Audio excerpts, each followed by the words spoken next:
Oh geez, here we go again with another milk job.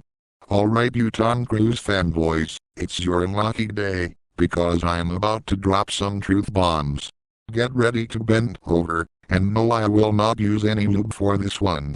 I'm going in and I'm going hard. That's actually why your mom loves me so much.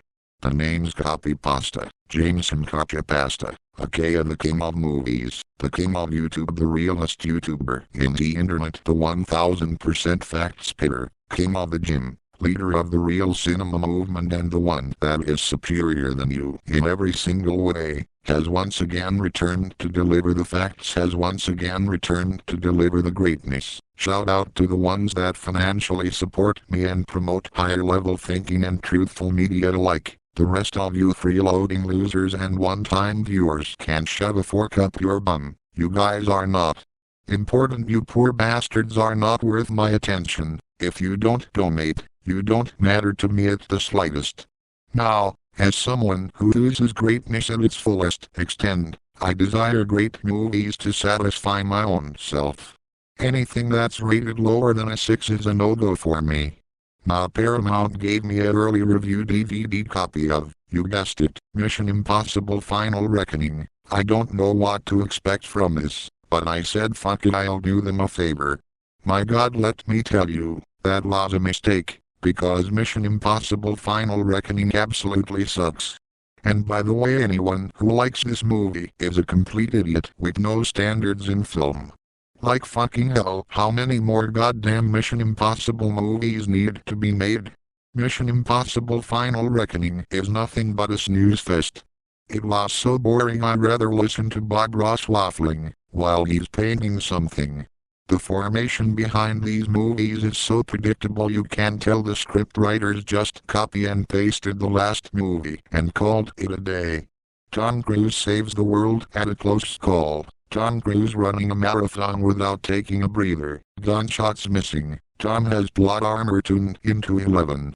It's so repetitive, I'm starting to wonder why these missions are portrayed as being impossible, even though Ethan always finds a solution with dumb luck. Is this supposed to be the finale of this milked-to-death franchise?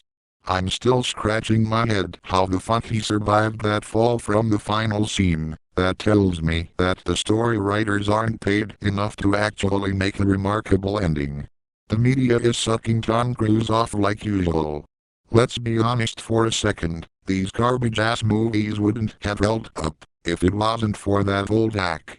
And yes, I'm just going to say it here right now, prepare your ears. Mission Impossible has always been an adulterated trash, and that is a fact, not an opinion.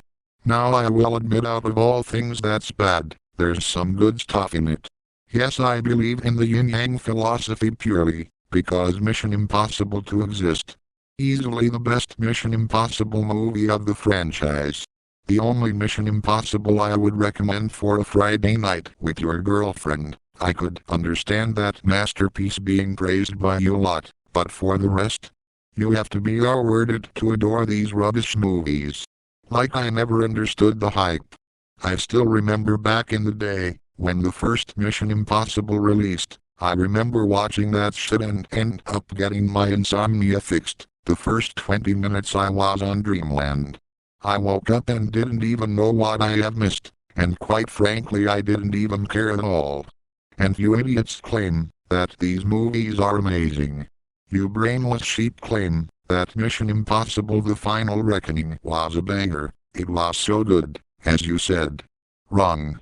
You consumers can never stop being wrong. Shut your filthy mouth for 1 minute and let a real fan of cinema like myself do the talking. When the king speaks, I demand silence from your unbrushed, yellow teeth having mouths.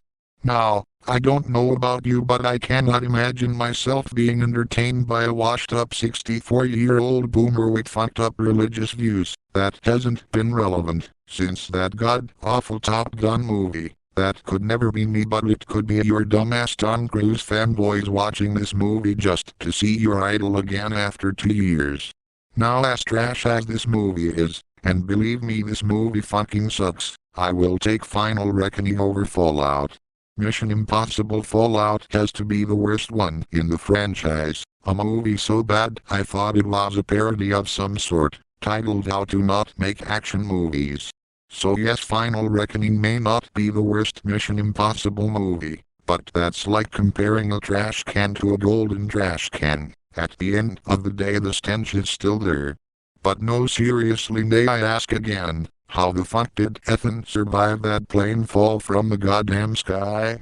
He should have his entire body turned into a bloody mess. I guess not, considering the fact that Paramount still suck your wallets dry just by bringing your favorite garbage actor in the big screen.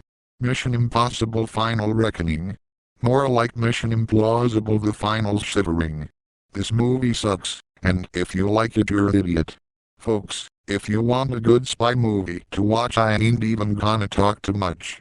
Go watch No Time to Die, a fantastic James Bond film. Why watch the ripoff when you can watch the original? That's a question you should ask yourself sometime, you fucking cucks.